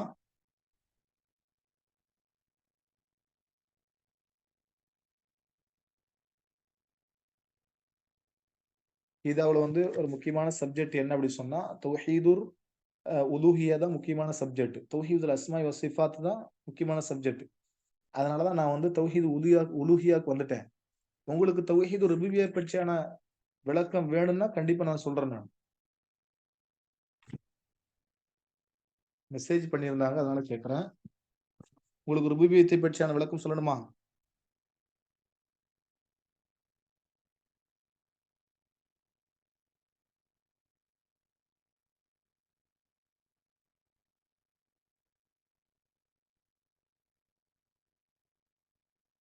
ஜஸ்ட் உங்களுக்கு அத நான் தௌஹீது ருபூபிய்யா பற்றியான ஒரு சின்ன ஒரு விளக்கம் உங்களுக்கு குடுக்குறேன். அதாவது தௌஹீது ருபூபிய்யா என்பது அல்லாஹ் தான் இந்த உலகத்தை படைத்து பரிபாலிக்கிறான். இந்த உலகத்தில் அவனால தான் எல்லாம் படைக்கப்பட்டவை. அப்ப படைப்பு சார்ந்த விஷயத்துல அந்த படைப்பு அவனுக்கு மட்டுமே சொந்தம். அதே நேரத்துல மனிதர்களை நிர்வாகம் செய்யக்கூடிய அந்த ஆற்றல், அதிகாரம் அவன் கையில் தான் இருக்கிறது. அந்த விஷயத்தில் அவனை ஒருமைப்படுத்துவது தௌஹீது ருபூபிய்யா. எதற்காக வேண்டி நபிமார்கள் என்ன செய்யப்படல? வரல. இதற்காக வேண்டிய நபிமார்கள் அனுப்பப்படவில்லை அப்படிங்கிறத நாம் புரிந்து கொள்ள வேண்டும். ஏன்னா குர்ஆன்ல படைப்பை பற்றி அல்லாஹ் குர்ஆன்ல பேசும் பொழுது வல்லாஹு ஹலக்கக்கும் வமா தஅமலூன் 37வது அத்தியாயத்தினுடைய 96வது வசனம். வல்லாஹு ஹலக்கக்கும் வமா தஅமலூன். அதாவது அவன்தான் உங்களை படைத்தான், அவன்தான் உங்களது செயல்களையும் படைத்தான். அப்ப படைத்தல் அப்படிங்கிறது அவனுக்கு மட்டுமே சொந்தம். அதே போல 7வது அத்தியாயத்தினுடைய 54வது வசனம். இன்ன ரப்பக்குமுல்லாஹு அல்லதி ஹலக்கஸ் ஸமாவாதி வல் அர்ல் ஃபீ சித்தத்தி அய்யாம் சும்ம ஸ்தவா. அல்லாஹ் சொல்லும் பொழுது அவன்தான் வானங்களை பூமி 6 நாட்களில் படைத்தான். அலா லஹுல் ஹல்கு வல் அம்ர். அவனுக்கே படைப்பு சொந்தம், அவனுக்கே கட்டளையும் சொந்தம். நம்ம ஏற்கனவே இதை முன்னாடி படித்திருக்கிறோம். ஓகேவா? அப்போ அல்லாஹ் தான் வானங்களை பூமி படைச்சான். அவன்தான் 6 நாட்களில் படைத்து அதை நிர்வாகம் செய்கிறான். அவனிடத்தில் தான் கட்டளை இருக்கிறது, அவனிடத்துல தான் அதிகாரம் இருக்கிறது, அவனிடத்தில்தான் படைக்கக்கூடிய அந்த ஆற்றலும் இருக்கிறது. அதை குறித்து பேசக்கூடிய குர்ஆன் வசனங்கள் இதெல்லாம். அப்ப படைத்தல் அப்படிங்கிறது அது அவனுக்கு மட்டுமே சொந்தம். படைத்தல்ங்கிறது அவனுக்கு மட்டுமே சொந்தம். அதே நேரத்துல உணவளித்தல், பரிபாலித்தல், இது போன்ற விஷயங்கள்ல அது அவனுக்கு மட்டுமே சொந்தமான பண்பு. அது வமா மின் தாபத்தின் ஃபில் அருளி இல்ல அலல்லாஹி ரிஸ்குஹா 11வது அத்தியாயத்தினுடைய 6வது வசனம். வமா மின் தாபத்தின் ஃபில் அருளி இல்ல அலல்லாஹி ரிஸ்குஹா. அல்லாஹ் குர்ஆன்ல சொல்லும்போது உணவளிக்க அல்லாஹ் பொறுப்பேற்றுக் கொள்ளாத எந்த உயிரினமும் பூமியில் இல்லை அப்படிங்கிறான். உண்மையிலே இதுல ஒரு செய்தி இருக்குது. என்னன்னா, பாங் சொல்லி முடிக்கட்டும். இப்ப உணவளித்தல் அப்படிங்கிறதுல அல்லாஹ்வை ஒருமைப்படுத்த வேண்டும். உணவு அளிக்காமல் இந்த உலகத்துல யாருமே கிடையாது. அப்போ அல்லாஹ் ரப்புல் ஆலமீன் தன் மீது சுமத்தி கொண்ட ஒரு விஷயம் அது. அவன் தனக்கு அதை பொறுப்பாக்கி கொள்கிறான். உணவளிப்பது என் மீது கடமை அப்படிங்கிறான். நல்லா விளங்கிக்கோங்க. உணவளிப்பது என் மீது கடமைங்கிறான். அப்ப உணவளித்தல்ங்கிற ஆற்றல் அல்லாஹ்வுக்கு மட்டுமே உரித்தானது. அந்த விஷயத்துல அவனை ஒருமைப்படுத்த வேண்டும். அது தௌஹீது ருபூபிய்யா. அல்லாஹ் குர்ஆன்ல சொல்றான் இல்லையா? அதே மாதிரி இந்த உலகத்துல அல்லாஹ் ரப்புல் ஆலமீன் நபி ஸல்லல்லாஹு அலைஹி வஸல்லம் சொல்லக்கூடிய செய்தி இது. என்னன்னா, இந்த உலகத்தில் நமக்கு கிடைப்பதெல்லாம் பலகீனர்களை கொண்டு நமக்கு கிடைக்குது. என்ன பலகீனர்களை கொண்டு கிடைக்குது அப்படின்னா, நம்ம ஒருத்தருக்கு உதவி செய்வதன் மூலமாக தான் நமக்கு அல்லாஹ் என்ன செய்வான், தருவான். நம்ம கொடுத்தாதான் நமக்கு அல்லாஹ் தருவான். அப்போ இப்படித்தான் அல்லாஹ் பிறருடைய தேவை நிறைவேற்றி கொடுக்குறான் அந்த உலகத்துல. அல்லாவே டைரக்டா உணவளிப்பான விஷயத்தை புரிஞ்சிக்க கூடாது. பிறரை கொண்டு அல்லாஹ் நினைச்சான் அதுக்கு உணவளிக்கிறான். பிறரின் மூலமாக அல்லாஹ் உணவளிக்கிறான். நீ செஞ்சா உனக்கு கிடைக்கும். அப்ப இந்த உள்ளத்துல அல்லாஹ் எண்ணத்தை போடுறான். இன்னைக்கு நம்ம இதை நம்ம எப்படி புரிஞ்சுக்கிறது அப்படின்னா, இன்னைக்கு ஒவ்வொரு ஜும்மா நாள்ல நீங்க பார்க்கலாம். ஜும்மா தொழுத உடனே நம்மள பல முஸ்லிம் என்ன செய்றாங்கன்னா, சாப்பாடுகளை வாங்கி கொண்டு போய் என்ன செய்றாங்க, ரோட்டு ஓரங்கள்ல, தெருக்கள்ல, பஸ் ஸ்டாண்டுகள்ல, இந்த மாதிரி இடங்கள் இருக்கக்கூடிய அந்த ஏழைகளுக்கு, மிஸ்கின்களுக்கு என்ன செய்றாங்க, கொண்டு போய் என்ன செய்றாங்க, அந்த உணவுகளை கொடுக்குறாங்க. அப்ப அன்றைய தேவைக்கான உணவுகள் அவர்களுக்கு கொடுக்கப்படுகிறது நாம் பார்க்கிறோம். இந்த மாதிரி சாப்பிடாம யார் நினைச்சப்பட இந்த உணவு இல்லாமல் யார் இந்த உலகத்துல மரணிக்க மாட்டாங்க. அதை கொடுக்காம மத்தவங்க நினைச்சிருப்பான். ஆனா அவர்களுக்கான உணவு என்ன செய்யப்பட்டிருக்கு, ரிஸ்க் அவர்களுக்கு எழுதப்பட்டிருக்கிறது. இதன் மூலமாக இப்படி இவர்களுக்கு கிடைக்கும். அப்ப நம்ம மூலமாக அவருடைய தேவை அல்லாஹ் நிறைவேற்றி கொடுக்கிறான். இதுல நமக்கு என்ன ஃபவாயிது என்ன அப்படின்னு சொன்னா, நம்ம கொடுத்தா, இங்க இந்த சப்ஜெக்ட்ல இன்னொரு செய்தியும் படிக்கணும். நம்ம கொடுத்தா, நம்ம எப்படி மத்தவங்களுக்கு கொடுக்கறதுக்கு நம்ம கொடுக்கிறோமோ, நம்ம கொடுத்தா நமக்கு அல்லாஹ் கொடுப்பான். நல்லா விளங்கிக்கோங்க. பாக்கெட்ல இருந்து வெளியே போனா தான் திருப்பி பாக்கெட்டுக்குள்ள என்ன தரும், அல்லாஹ் தருவான். நம்ம கையில இருந்து உணவுகள் போனா நமக்கு அல்லாஹ் நிச்சயம் உணவளிப்பான். இப்படித்தான் அதை புரிஞ்சுக்கணும்.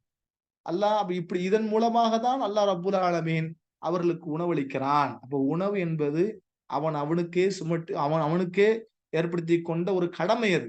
அப்போ உணவளித்தல் விஷயத்திலையும் அவனை நம்ம என்ன செய்யணும், பெருமைப்படுத்த வேண்டும். உதாரணம் சொல்ல போனா, இந்த உலகத்துல பாருங்களேன்,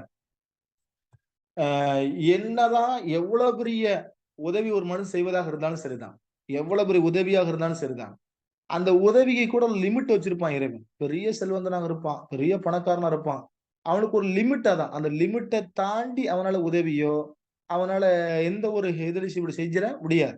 அந்த லிமிட் யாரு வரையறுத்து வச்சிருக்கிறா, அந்த வரையறை சொல்றோமா இல்லையா, அந்த லிமிட்டை யார் ஏற்படுத்தி வச்சிருக்கிறா, அந்த லிமிட்டுக்கு மேல ஏன் அவனால ஒண்ணும் செய்ய முடியல. இதுதான் அல்லாஹ்வுடைய ஆற்றல்.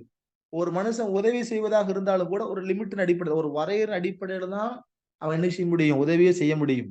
அதே போலதான் ஒரு மனிதனுக்கு நோய் வரட்டும், ஆபத்து ஏற்படட்டும், ஆரோக்கியம் ஏற்படட்டும், இதெல்லாம் பாருங்களேன், இதெல்லாம் ஏற்படுகிற நேரத்துல அவனுக்குள்ள ஏற்படக்கூடிய ஒரு விஷயம், தன்னை தாண்டி ஒரு சக்தி என்ன இயக்கி கொண்டிருக்கிறது, அப்படிங்கிற எண்ணம் அவனுக்கு வரும். அப்ப இதுதான் அந்த உணர்வு. இந்த உணர்வு தான் தௌஹீது ருபூபிய்யா. நல்லா விளங்கிக்கோங்க. தன்னை தாண்டி தனக்கு யாரோ நினைச்சான் தனக்கு யாரோ உதவி செய்யறாங்க, தனக்கு யாரோ உணவளிக்கிறாங்க அப்படிங்கிற ஒரு எண்ணம் வருது பாருங்க, இதுதான் தௌஹீது ருபூபிய்யா. இதை குறித்து நல்லா பேசுறான். அதே போல நிர்வாகம். இன்னைக்கு நான் பாருங்களேன், இந்த உலகத்துல எப்படி அது இஸ்லாமிய ஆட்சி இருந்தாலும் சரிதான், அது எப்படிப்பட்ட ஆட்சி நடந்தாலும் சரிதான், நேர்மையான, சிறப்பான, ஒழுக்கமான ஒரு ஆட்சி நடந்தாலும் சரிதான், உண்மையிலே ஆட்சி அதிகாரத்துக்கு சொந்தக்காரன் அல்லாஹ் மட்டும்தான். நல்லா விளங்கிக்கோங்க. அல்லாஹ் மட்டும்தான். அல்லாஹ் குர்ஆன்ல சொல்லி காட்டுகிறான் இல்லையா, தன் நாடியவர்களுக்கு அல்லாஹ் ஆட்சி அதிகாரத்தை கொடுக்கிறான், தன் நாடியவர்களும் அந்த ஆட்சி அதிகாரத்தை நினைச்சான் புடுங்கி விடுகிறான். அப்ப ஆட்சி அதிகாரம் என்பது அவனுக்கு மட்டுமே சொந்தமான ஒரு பண்பு. அது அவனுக்கு மட்டுமே சொந்தமான ஒரு தனித்தன்மை அது. அதை கொண்டு போய் என்ன செய்யக்கூடாது, மனிதர்களுக்கு இருக்கிறது. மனிதர்கள் இந்த உலகத்தை நிர்வாகம் செய்ய முடியும் அப்படி யாராவது சொல்ல முடியுமா? சொல்ல முடியாது. அப்போ படைத்தல் விஷயத்திலும் சரி, உணவளித்தல் விஷயத்திலும் சரி, நிர்வாகம் செய்ற விஷயத்திலும் சரி, எனக்கு எனக்கு தான் அப்படின்னு யாராவது சொல்ல முடியுமா? உண்மையிலே ஒருத்தர் புத்தகத்தை எழுதுறாரு. தன் புத்தகத்துல எழுதக்கூடிய ஒருத்தர் வந்து, நான் தான் வானங்களையும் பூமியும் படைச்சேன் அப்படி சொல்ல முடியுமா? ஏன் மனிதர்கள் இன்னைக்கு எத்தனையோ தெய்வங்கள் நினைச்சு வழிபடுறாங்கல்ல. சிலைகளையும் கற்களையும் வழிபடுறாங்க. அவைகள் என்றைக்காவது நான் தான் அந்த உலகத்தை பூமியை வானத்தையும் பூமியும் படைச்சேன்னு சொன்னுச்சா? எங்கேயும் சொல்றது பார்த்தது கிடையாது. ஏன் இந்த முஸ்லிம்கள் இன்னைக்கு போய் நினைச்சாங்க தர்காக்கள்ல போய் இன்னைக்கு தங்களுடைய தேவைகளை முறையிட்டு மண்டியிட்டு நினைச்சாங்க துவாக்கள் கேட்கிறாங்களே. அவர்கள் யாரை அவுலியாக்கள் என்று இறைநேசர்கள் என்று கண்ணியப்படுத்துறாங்களோ, அவர்களும் நாங்கள் தான் இந்த உலகத்தை படைத்தோம்ன்னு சொல்ல முடிஞ்சுச்சா? இல்லையே. அப்போ இது எல் இது இது இது இது இது யாரும் சொல்ல முடியாது. இப்ப இது அல்லாஹ்வுக்கு மட்டுமே உரித்தான ஹாசத். இந்த விஷயத்துல அல்லாஹ் வறுமைப்படுத்துறான். இதான் தௌஹீதுர் ருபூபிய்யா. தௌஹீதுர் ருபூபிய்யா. அதை குறித்து வரக்கூடிய குர்ஆன் வசனங்கள் 10வது அத்தியாயத்துடைய 31, 32 இதெல்லாம் வருகிறது. நீங்க என்ன செஞ்சுக்கோ, நோட் பண்ணி வச்சுக்கோ. அதனால நான் இத வந்து நான் உங்களுக்கு தெளிவா நான் சொல்லல. தௌஹீதுர் ருபூபிய்யாங்கிறது வந்து எல்லாரும் ஏற்றுக்கொள்ளப்பட்ட விஷயம். அதை யாராலும் மறுக்க முடியாது. அப்போ இது பிரச்சனை கிடையாது. ஆனா பிரச்சனை எங்க இருக்குன்னா, தௌஹீதுல் உலூஹிய்யாலாம் இருக்குது. வழிபாடுகளில், வணக்க வழிபாடுகளில் அல்லாஹ்வை ஒருமைப்படுத்துவது தௌஹீதுல் உலூஹிய்யா. இதுதான் இன்னைக்கு உலகத்திலேயே பிரச்சனையா இருக்குது. பிரச்சனை என்ன? யார் உலகத்தை படைத்து பரிபாலிக்கிறானோ, அவனை வணங்காம இந்த உலகத்திற்கும் எந்த ஒரு சம்பந்தம் இல்லாத ஒன்னுட்டு போய் என்ன செய்றாங்க? வழிபாடு செய்றாங்க. முஸ்லிம்களை எடுத்துக்கோங்க. இன்னைக்கு முஸ்லிம்களை பாருங்களேன். சாதாரண மனிதர் அவர்.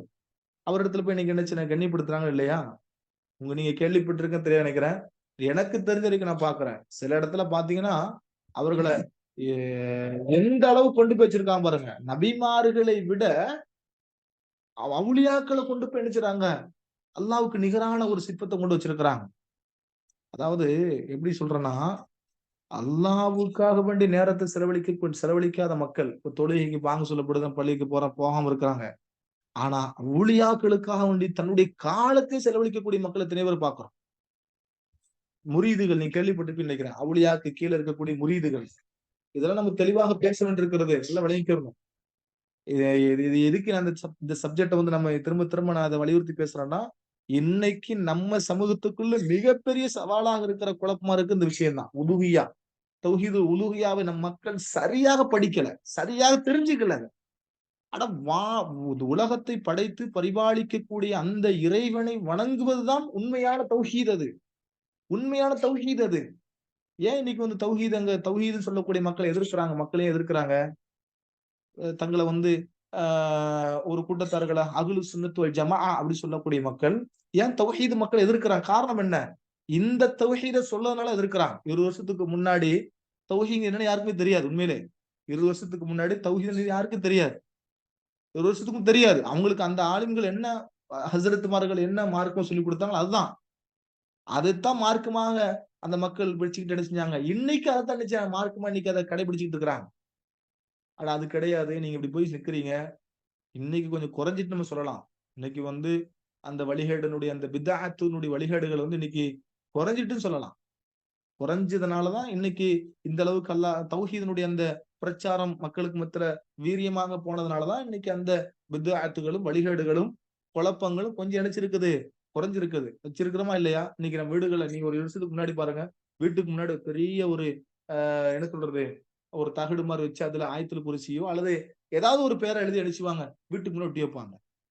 ஒட்டி வச்சுக்கிட்டு என்ன செய்வாங்க தெரியுமா? எதுக்குப்பா இத ஒட்டி வச்சிருக்கன்னு கேட்டா, அப்ப அவங்க என்ன சொன்னாங்க? இல்ல இந்த ஏரியால கொஞ்சம் பேய் நடமாட்டம் அதிகம். இந்த நட இது என்னது?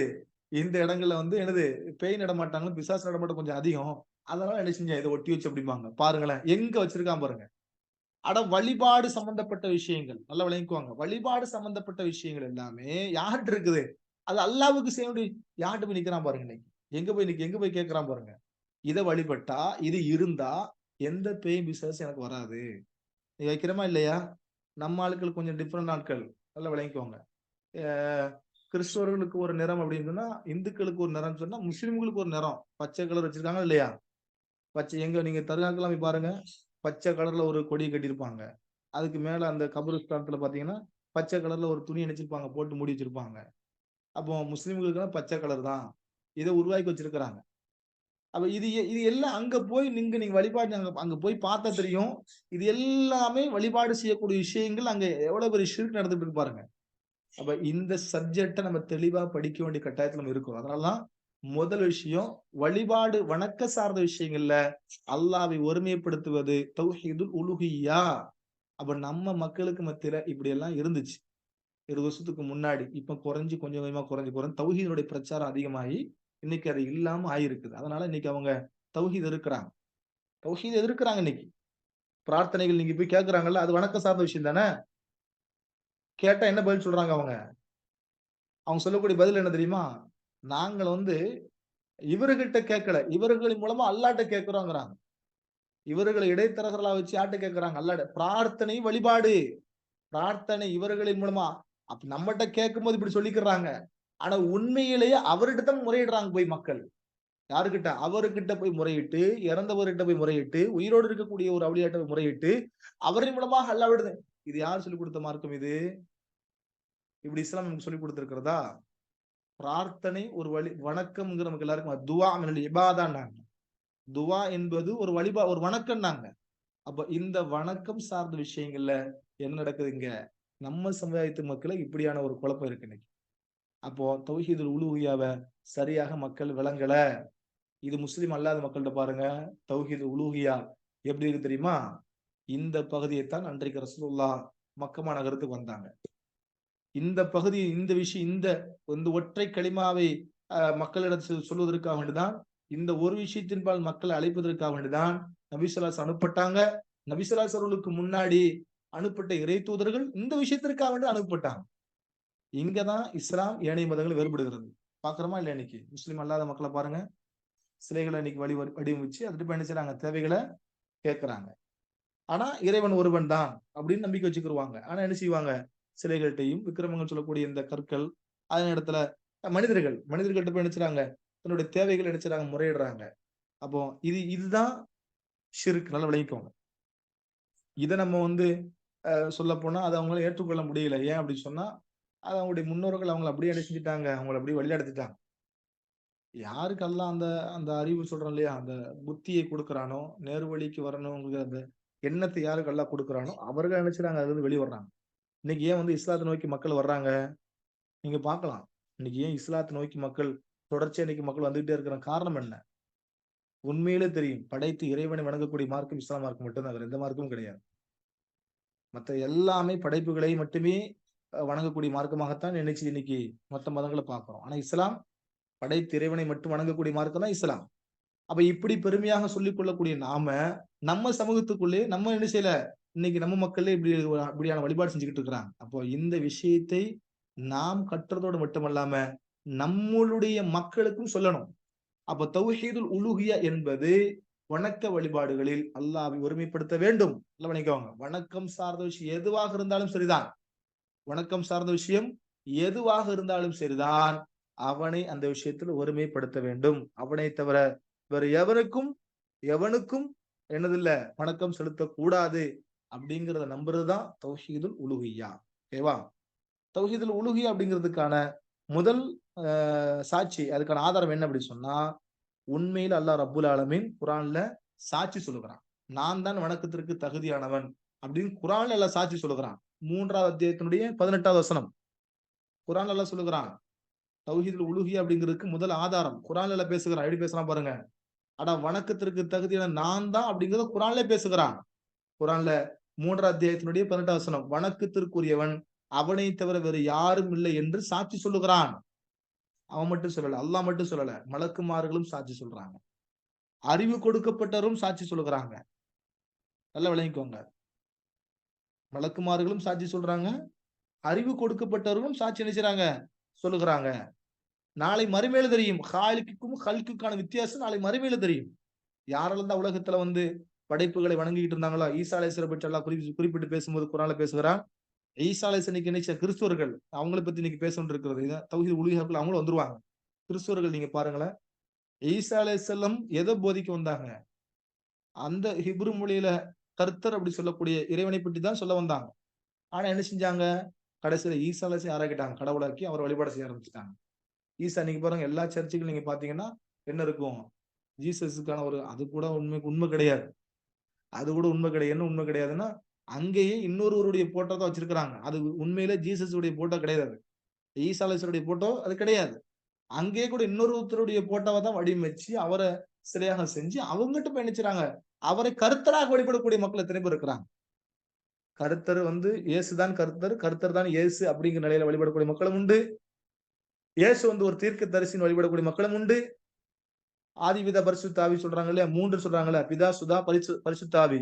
இப்படி வழிபடக்கூடிய மக்களும் உண்டு. இந்த 3மே இயேசுவா தான் இருக்கிறார் அப்படின்னு சொல்லக்கூடிய மக்களும் உண்டு. பாருங்களேன், இது இப்படி வழிபடக்கூடிய இந்த மக்களை நாளைக்கு மறுமையில் அல்லாஹ் போட்டு விசாரிப்பான்.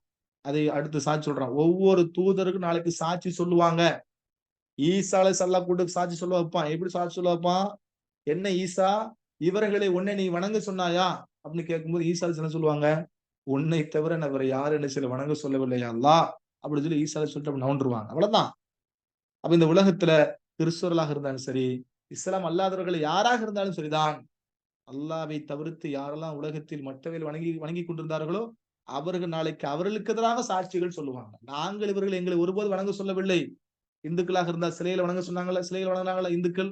அதே நேரத்துல முஸ்லிம்கள் சொல்றாங்களா, அவுலியாக்களுக்கு எண்ணெய்ப்படுத்துற மாதிரி கபூர்ல முட்டி அழுகுறாங்கல்ல. இப்படி இவங்களையும் ஒளிவெல்லாம் சொல்லக்கூடிய, அதே நேரத்துல பெரிய பெரிய மகான்களையும் ஆசான்களையும் இன்னைக்கு பெரிய கண்ணியப்படுத்தக்கூடிய அளவுக்கு நினைச்சா இன்னைக்கு மக்கள் வழிபட்டு கொண்டிருக்கிறாங்க. இவர்களெல்லாம் கொண்டு வந்து நிப்பாட்டுவான். நிப்பாட்டி இவங்களால நாளைக்கு நமக்கு எதிராக சாட்சி சொல்லிட்டு போயிருவாங்க. நாங்கள் ஒருபோதும் எங்கிட்ட கேட்க சொல்லலையே, நாங்கள் வழிபாட சொல்லலையே, நாங்கள் எங்கிட்ட வந்து என்ன செய்யல, இவங்களை வந்து எங்களுக்கு இந்த மாதிரி ஒண்ணு தர்கா கேட்டு நாங்க எங்களை வழிபாடு செய்யி எங்கிட்ட பிரார்த்தனை செய்ய நாங்க சொல்லவில்லை, யார் சொல்லிட்டு போயிருவா? அந்த வழிபட்ட மக்கள் செஞ்சுக்கிட்டு இருந்த இவர்கள் எல்லாம் மகான்களும் வலியுல்லாக்களும் நினைச்சிருவாங்க, நமக்கு எதிராக சொல்லிட்டு போயிருவாங்க. அப்ப என்ன? அப்ப இது உண்மையான இஸ்லாம் எது என்பதை நாம் கற்றுக்கொள்ள வேண்டிய கடன் மட்டும் இருக்குது. அதே நேரத்துல இதை தெரியாத மக்களுக்கு சொல்லிக் கொடுக்க வேண்டிய கடன் இடத்துல இருக்கிறது. தௌஹீதுல் உலூஹியா என்பது வணக்க வழிபாடுகளை அவனுக்கு மட்டுமே சொந்தம், அவனை ஒருமைப்படுத்துவதுதான் தௌஹீதுல் உலூஹியா. இன்ஷா அல்லாஹ் 2 விஷயம் தான். தௌஹீத் வகைகளை 2 விஷயம். தௌஹீது ருபூபியா, தௌஹீத் உலூஹியா. இந்த 2 விஷயத்தை இதை பற்றி கொஞ்சம் விளக்கமா நம்ம இன்ஷா அல்லாஹ் உலூஹியா பற்றி இன்னும் ஒரு சில விஷயங்கள் படிக்கொண்டிருக்கிறது. இன்ஷா அல்லாஹ் வரக்கூடிய வகுப்பில் இன்ஷா அல்லாஹ் படிப்போம். ஓகேவா? அப்ப தௌஹீது ருபூபியா படைத்தல், நிர்வாகம் செய்தல், உணவளித்தல், உயிர் கொடுத்தல் போன்ற விஷயங்களில் அல்லாஹ் ஒருமைப்படுத்துவது தௌஹீது ருபூபியா. தௌஹீது உலூஹியா என்பது வணக்க வழிபாடுகள்ல அல்லாஹ் ஒருமைப்படுத்துவது தௌஹீது உலூஹியா. அப்போ யார் இந்த உலகத்தை படைத்து பரிபாலிக்கிறானோ அவனை வணங்குவதுதான் தௌஹீது உலூஹியா. அப்ப நாம் சரியான மார்க்கத்துல, சரியான கொள்கையில, சரியான வழியில நாம் இருக்கிறோம். எந்த சந்தேகமும் கிடையாது. எந்த சந்தேகமும் கிடையாது. அல்லாஹ் குர்ஆன்ல சொல்லும்போது வகதாலிக ஜஅல்னாக்கும் உம்மத்தன் வஸத்தா லிதகூனு ஷுஹதா அலன்னாஸ், குர்ஆனுடைய 2வது அத்தியாயத்தோட 143வது வசனம். இந்த உலகத்துல நம்மை சாட்சியாக ஆக்கி இருக்கிறான். நம்ம எல்லாம் நினைச்சிருக்கிறான், சாட்சியாக வைத்திருக்கிறான். யாருக்கு சாட்சி? மற்றவர்களுக்கு நாம் சாட்சி. அதான் நடுநிலை சமுதாயமா அல்லாஹ் நம்மள வச்சிருக்கிறான். எல்லா மக்களுக்கும் சாட்சி நம்ம தான். எல்லா மக்களுக்கும் நம்ம தான் யாரு? ஷுஹதாஇ அலன்னாஸ், ஒட்டுமொத்த மக்களுக்கும் நாம் தான் சாட்சி. நம்மள அல்லாஹ் நடுநிலை சமுதாயமா வைத்திருக்கிறான். விளங்கிச்சா? இப்ப நாம் சரியான மார்க்கத்துல, சரியான வழியில, சரியான மார்க்கத்தை பின்பற்றி இருக்கிறோம். அதுல எந்த சந்தேகமும் கிடையாது. அல்லாஹ் தஆலா இதனுடைய அந்த உண்மைத்தன்மை மறுமையில் நினைச்சு வெளிப்படுத்துவான். அப்போ உண்மையிலே தௌஹீத் என்பது ஏதோ புதுசா உருவாக்கப்பட்டவை கிடையாது. இன்னைக்கு அப்படித்தான் நிறைய நம்பி வச்சிருக்கிறாங்க. தௌஹீத் என்பது புதுசா உருவான ஒரு கொள்கை, புதுசா ஒரு வஹாபிசம் அப்படின்னு நினைச்சாங்க, சொல்றாங்க. வஹாபிகள் அப்படின்னு நினைச்சாங்க, புதுசா ஒண்ணு பேசுறாங்க. உண்மையிலே வஹாபிசம் இன்ஷா அல்லாஹ் அதை அடுத்த கிளாஸ்ல நான் வஹாபிசம்னா என்ன, ஏன் வஹாபிகள் அதை சொல்றாங்க இன்ஷா அல்லாஹ் அதையும், இது யாருடைய காலத்துல பிரிச்சு எடுத்து கொண்டு வரப்பட்டுச்சு, இது ஏன் வந்து எந்த காலத்துல பிரிச்சுப்பட்டுச்சு, ரசூலுல்லாஹ்வுடைய காலத்துல இருந்துச்சா, இது ரசூலுல்லாஹ் இப்படி பிரிச்சு சொன்னாங்களா, அப்ப இது யார் எந்த சஹாபாக்கள் காலத்துல இருந்துச்சா, இமாம்களுடைய காலத்துல இருந்துச்சா, எப்படிங்கிறத இன்ஷா அல்லாஹ் அடுத்த கிளாஸ்ல உங்களுக்கு நினைச்சுவேன். வரக்கூடிய அடுத்த வாரம் இன்ஷா அல்லாஹ் திங்கட்கிழமை இதனுடைய விளக்கத்தை உங்களுக்கு முழு விளக்கமா நான் தருகிறேன். விளங்கிச்சா? அப்ப இது ஒரு புதுசா உருவான ஒரு விஷயம் கிடையாது.